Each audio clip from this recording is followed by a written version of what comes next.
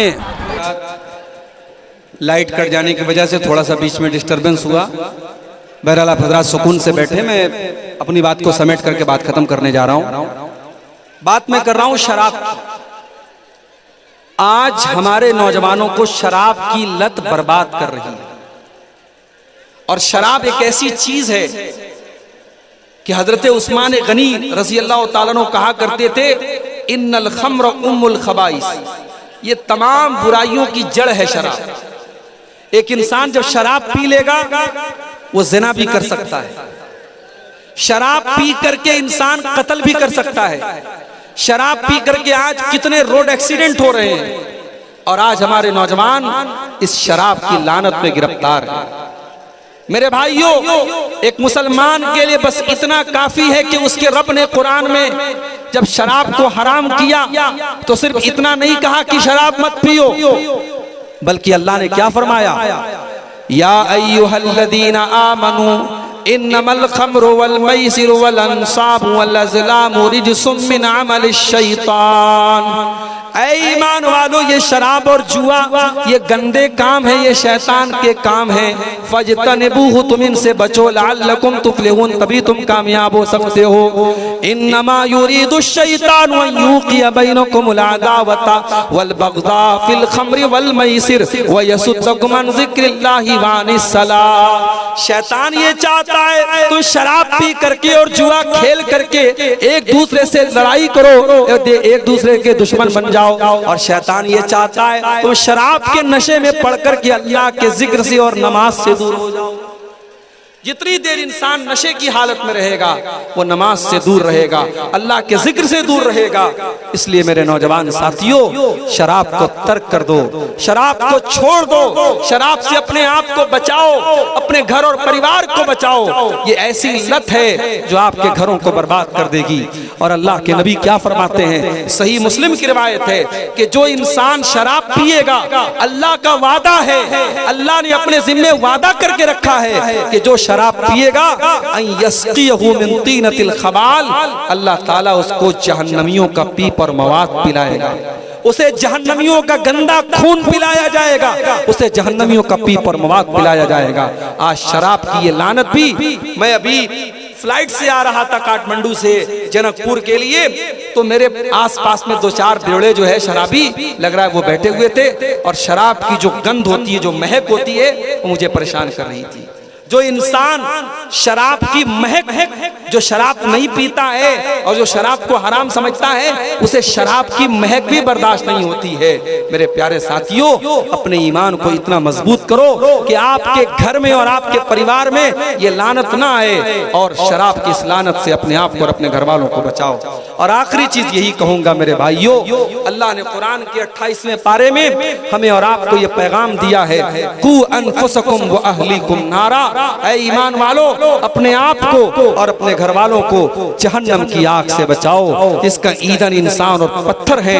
اگر ہمیں اور آپ کو اپنے گھر پریوار سے محبت ہے، اپنے بیوی بچوں سے محبت ہے اور ہم ان کی چنتا کرتے ہیں، ان کی فکر کرتے ہیں، تو میرے بھائیوں انہیں جہنم کی آگ سے بچانے کی بھی ہم فکر کریں۔ اللہ سے دعا کرتے ہیں رب العالمین ہمارے نوجوانوں کی اصلاح فرما دے۔ رب العالمین جن برائیوں کی طرف اشارہ کیا گیا ہے ان تمام برائیوں سے ہمارے نوجوانوں کی حفاظت فرمائے۔ اللہ ہماری ماں بہنوں کی بھی اصلاح فرما دے۔ آج کی یہ پیام امن کانفرنس اللہ تعالیٰ اس کو حسن و خوبی کے ساتھ انجام تک پہنچانے کی ہم سب کو توفیق عطا فرمائے۔ اللہ ہم سب کو کہنے سننے سے زیادہ عمل کی توفیق دے، آمین۔ وآخر دعوانا الحمدللہ رب العالمین، والسلام علیکم ورحمۃ اللہ وبرکاتہ۔